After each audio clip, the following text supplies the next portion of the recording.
ભાવનગર જિલ્લાના ગારિયાધાર તાલુકા સહિત ગ્રામ્ય વિસ્તારમાં મુશળધાર વરસાદ વરસતા ખેડૂતોમાં હર્ષની લાગણી।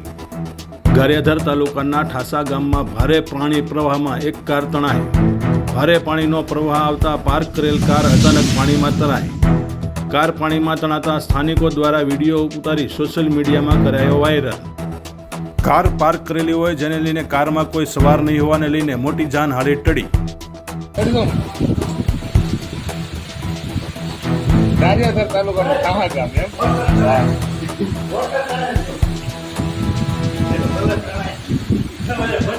કોની છે